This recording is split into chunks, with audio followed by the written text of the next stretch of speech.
The elusive exotic Queen of Sheba has been considered an enigma for many centuries.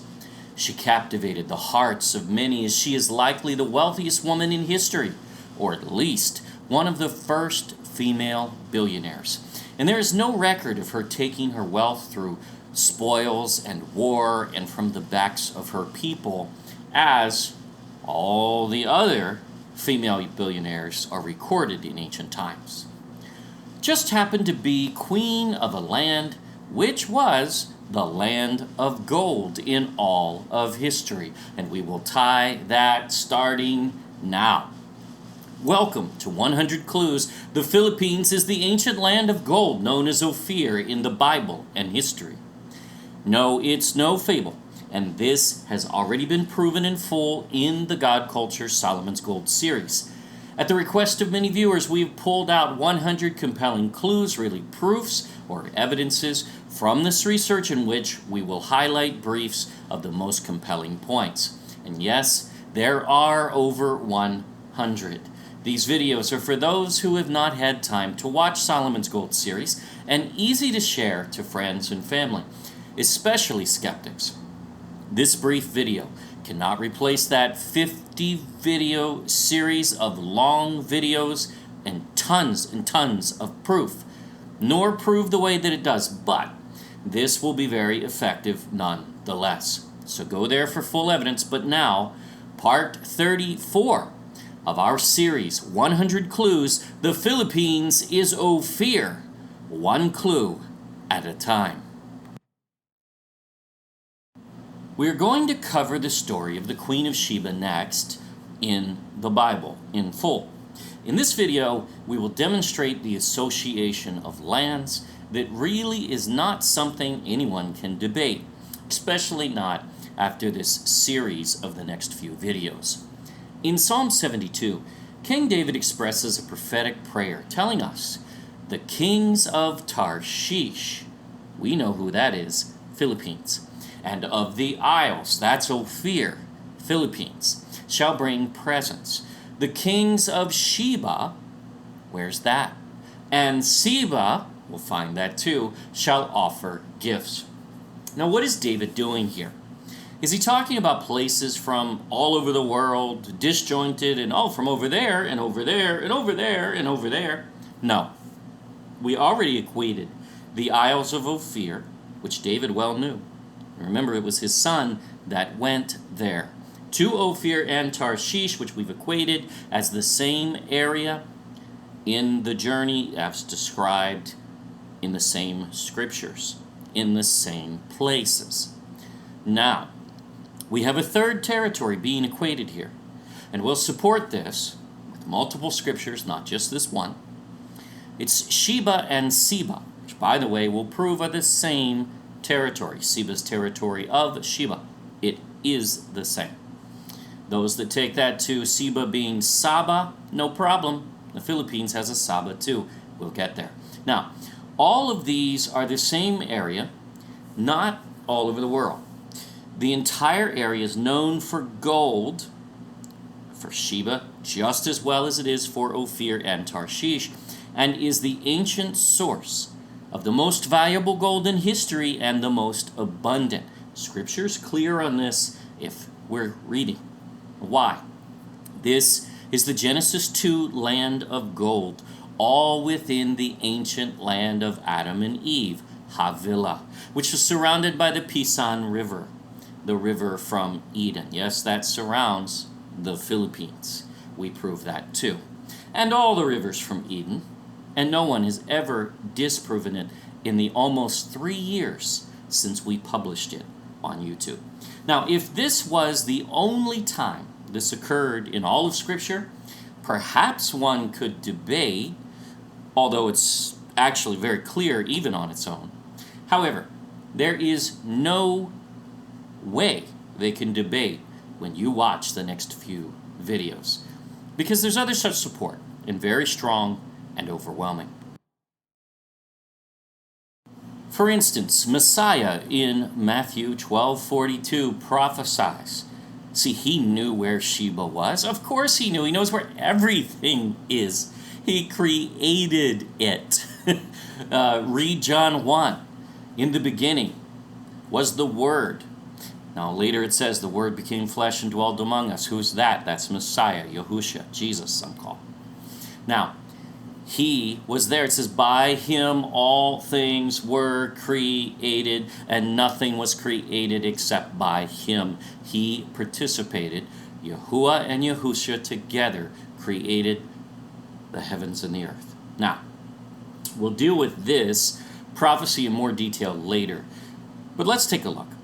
The queen of the south, that's Sheba, you'll see, shall rise up in the judgment with this generation. Now that's the final generation, or its leadership, known as the New World Order or the beast system. This is an end times prophecy because this is clear in this passage. When you read it all, we cover it all in part 2 of Solomon's Gold series, and you will see this is the final generation. Now, and shall condemn it. So it's going to really stand against the beast system, the New World Order. Who is she? It tells us. For she came from the uttermost parts of the earth. Now, where is that? We can see it on a map because we have maps from that day. It is not a mystery. What did she come for? To hear the wisdom of Solomon, and behold, a greater than Solomon is here, meaning Messiah. Now, who came to hear the wisdom of Solomon? Sheba, the queen of Sheba. That's who came. By the way, that's not her name. That's the name of her ancestor and her territory in which she was queen of a place called Sheba. We don't know her name. The passage doesn't actually give it. We'll cover the passage in full next. But did Yahushua know where the ends of the earth were? We know that he did because he participated in creation, for that matter, of course. Created all things. However, he viewed it from heaven, even, but certainly he knew the views of his day. Here's a map from 176 BC, over 150 years before Messiah, and the world well knew about the Southeast Asian islands in the Far East, which you see are the ends of the earth. Really not very difficult when you view a complete history here. Not just read the Bible, but all of it. Compare it to history, compare it to maps, compare it to everything you possibly can so you can understand the full context. So the world knew. The remotest lands of the Philippines, in fact, which are Ophir and Tarshish. And now we will show you Sheba as well. Now watch how this next equation of territories ties this together. Ezekiel is actually sharing the same prophecy of Messiah. Yep, same one. In his prophecy of Gog of Magog. Yes, it's one prince demon, Gog of Magog. Not Gog and Magog. That's in Revelation, and that's after the 1,000-year bondage and final release of Satan, who is released with two of his chief demons, Gog and Magog. However, in this passage, in Ezekiel 38, it's only Gog of the territory of Magog. He's from there, which is Russia. But he is not. That is not his seat of power. His seat of power is Tubal and Meshach, which is West and Central Europe. The colonial powers, the Pope, the Vatican, even Germany, think World War II, a whole lot of mischievous nonsense has gone on from those territories, and they still do to this day. Why? Because Gog is the prince demon over those territories, and extremely evil, so much so that Yahuwah himself goes up against Gog and defeats his forces. So, we cover this in full in our Gog of Magog videos, so we're not going to get into it. There are 3 territories, and only 3, on all of earth, which stand up to Gog of Magog. Sheba. Now we will prove that is the Philippines. In fact, when you read what we just read, Messiah tells us that Sheba will stand in the last days against the beast system, and he defines that Sheba as who? the one who came to hear the wisdom of Solomon. So she must be the Sheba that the Queen of Sheba is from, which we will prove indisputably is the Philippines. Now the second one throws a lot of people off, and that's because when they're reading Hebrew, they'll read the vowels that have been inserted in 1000 AD, thousands of years after some of these things were written. And this says Didain, but in Hebrew it's just DDN. And there are two by that name. There's Didan from Ham, and there's Dodan, who is Tarshish's brother. This is Dodan because Tarshish is in this passage. Tarshish is tied to Sheba and Ophir. These are all tied together in the Philippines. And Sheba's brother did come with him into the Philippines. We'll cover that later. Now, so it's DDN, Dodan. Same as Dedan in ancient Hebrew. And that's the only way you would know the difference, is to see the other two territories and compare. You don't take that one and say, oh, he's from Ham, therefore the Sheba must be from Ham. That would be a false narrative. There's no way to do that. It doesn't fit. Especially not when you have Tarshish there, who really defines this very well. The Philippines is the only nation on earth which will stand up to this chief demon prince.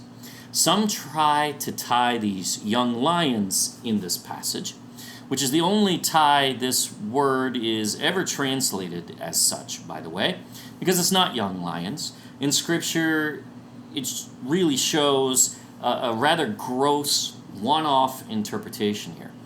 The word means a village as covered by walls, and no one can inject Britain into there, no matter how hard they try. As we already proved, they don't fit any of these passages, really. So think about this. These are the Philippines.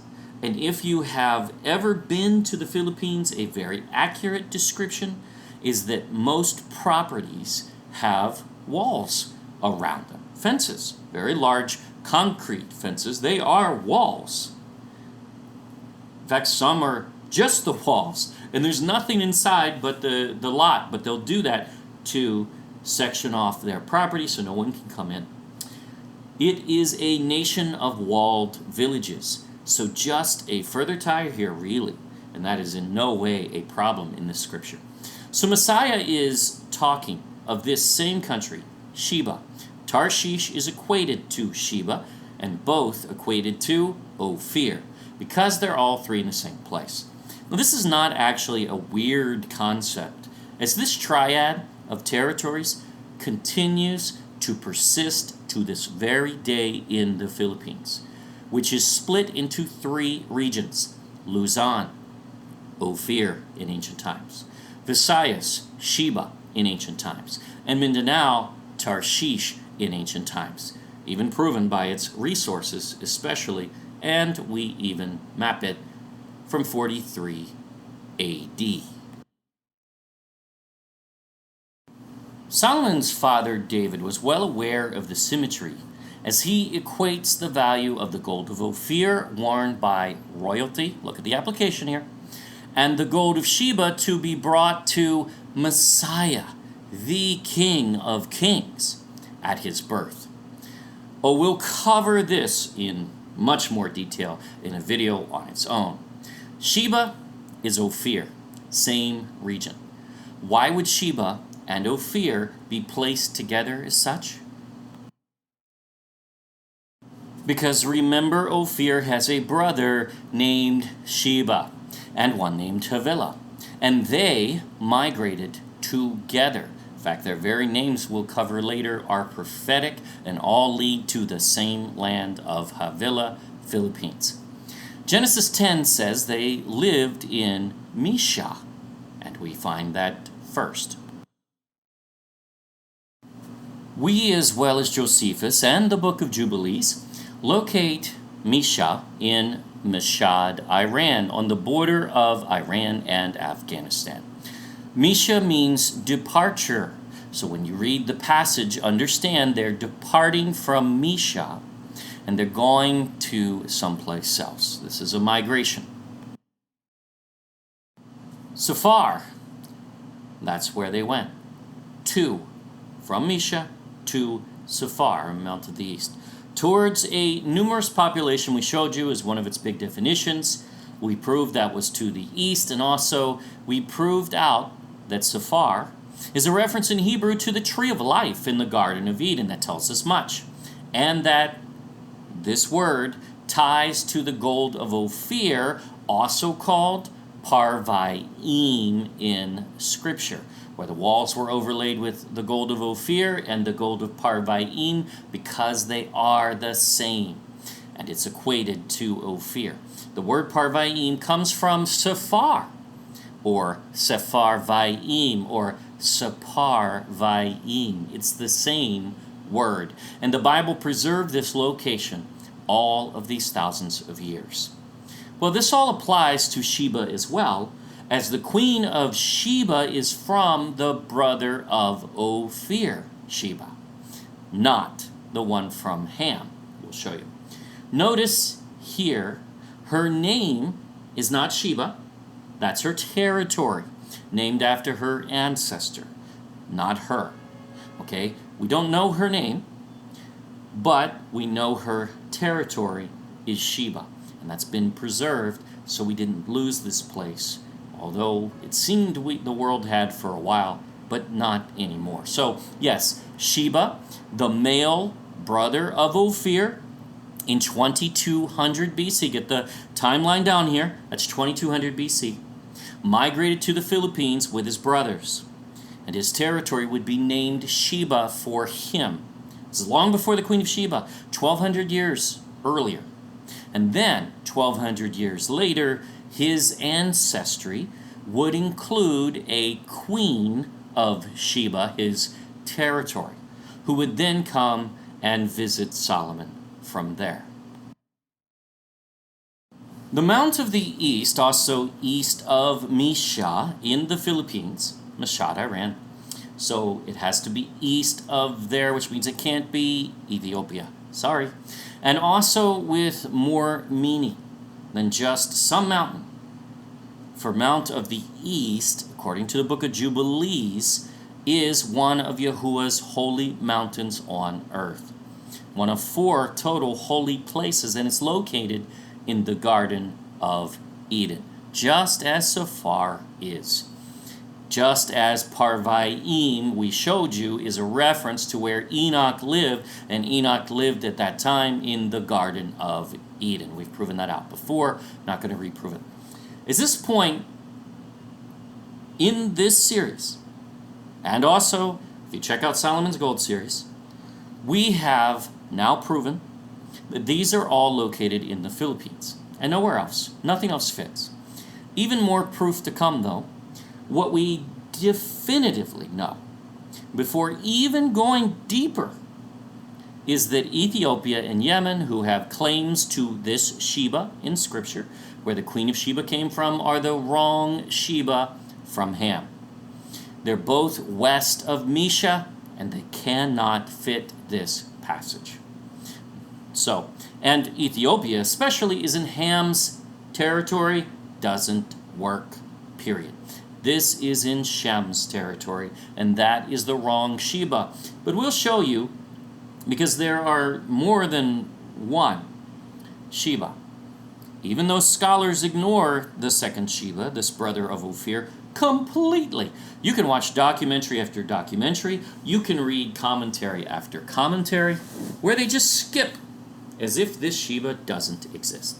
But see, no one can debate that this Sheba from Ham is the wrong Sheba, and that this Sheba is from the brother of Ophir. It is so blatantly obvious. And you will see this too over the next few videos as we cover this deeper. See, there are 2 Shebas in Genesis 10, and even more later in Scripture, as Abraham had a son named Sheba, but that's too late, far too late, to be considered in this narrative, especially back in 2200 BC, long before Abraham. This is Genesis 10. Now, in Ham's lineage, there is a Sheba as well, and Sheba's uncle is who that is. It's not Sheba, it's Seba. It's a different word. It is not the same Hebrew word and does not have the same origin, by the way. We'll deal with these words in detail too as we go through the next few videos and locate the modern Sheba, which has been preserved in language even. We'll show you. That's coming up. However, Sheba from Ham has no place in Shem's territory, and the Sheba in this narrative must be from the brother of Ophir, not from Ham. Joktan is from Shem, not Ham, and never lived in Africa nor Saudi Arabia, which we have already proven, but we will prove this out further. We'll cover this full passage next, but notice the story of Ophir in 1 Kings 9:26 through 28. That's where it really starts. It does not end in verse 28, which is the last verse of that chapter. So what's going on? Well, that's one of the challenges with modern scripture. They broke up stories oftentimes that really should not be broken and were not broken in the original narrative, because the Hebrew Bible has no chapters and verses. It doesn't exist. How do we know this? Because the Queen of Sheba's story, which follows in chapter 10, verse 1, as you see on the screen, what's the next verse begin with? What's that first word? And. So those chapters and verse breaks were added to make it easier to find scriptures. We agree with that. It's awesome.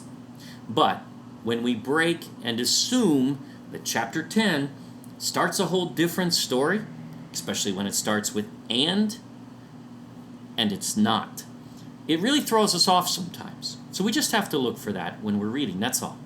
Now you will see next when we cover this whole scripture, Solomon builds a navy and a port on the Red Sea to go east on a 3-year round-trip journey. His navy arrives in Ophir, fetches gold, and the Queen of Sheba hears of Solomon and his God, and comes at the same time as Solomon's navy. Yeah, with the same gifts as Solomon's navy from Ophir, which she gives at the same time as Hiram, king of Tyre, Solomon's admiral, Solomon's navy. There is no question this Queen of Sheba must be from the territory of the brother of Ophir named Sheba from Shem, the same area as Ophir, and not the one from Ethiopia, which we'll cover fits nothing and is out of place and never should have been accepted by anyone calling themselves a scholar, especially not when you see the origin of that whole claim. It's pretty bad. In fact, the Queen of Sheba herself tells Solomon she heard of him and his God in her own land, not in Ethiopia. Now, who did she hear from? Just somebody? No. The only one she could have, Solomon's navy. And where were they? They were in Ophir fetching gold. And then the Queen of Sheba heard. And that is where she came from, in that same land. Nothing else fits Scripture, and there's no way to force it in any other direction, really. Finally, even the Kitab al-Magal and the Cave of Treasures record Havilah, son of Joktan in Hebrew, and his brothers Ophir and Sheba is living in the same area, right next to each other. Indeed, they did. But in the Philippines, Ophir, Tarshish, and Sheba, in fact, as well as Havilah, all lived there. This next group of videos will dissect this topic even further and fully prove that Sheba is Ophir and Tarshish, all in the same area in the modern Philippines, and will equate those all in location in Scripture and history. Don't miss these next videos. They are powerful, especially when you realize what Sheba means. This is one of the most important things we could all know. To restore this word. Why it's so critical? Because it's one of the very first words in all of history. And its meaning Wow. And will tie it to an area in the Philippines very firmly. And when you see the origin of the claim of Ethiopia, well, you probably will laugh at how any scholar would ever take such an occult fabrication and apply it in any sense to Scripture, especially when this Sheba must be from the brother of Ophir, from Shem, not Ham. And there's no case which can be made whatsoever for Ham's lineage along that vein. As we keep saying and supporting over and over again, there is no debating the Philippines is the land of gold in all of history. It is time this knowledge be restored. For those about to comment in ignorance, yep, we always get them every day. We dare you to watch Solomon's Gold series by The God Culture, the original channel to prove the Philippines is in fact Ophir. Even here we are breaking these into sound bites and clear points, but watch how all 100 clues tie together in this series will blow your mind. Thank you for watching 100 Clues. Please subscribe to our YouTube channel. Don't forget to click the bell and like us on our new Facebook, The God Culture _space original. If you wish to skip ahead, go to the God Culture YouTube channel and watch our Solomon's Gold series in English or Tagalog. And we've also launched Tagalog of the first 5 so far of 100 Clues even, so you can watch those as well. There will be a link on the next screen. We can know this truth and be confident this belongs to the Philippines, and no one can disprove it. Until next time.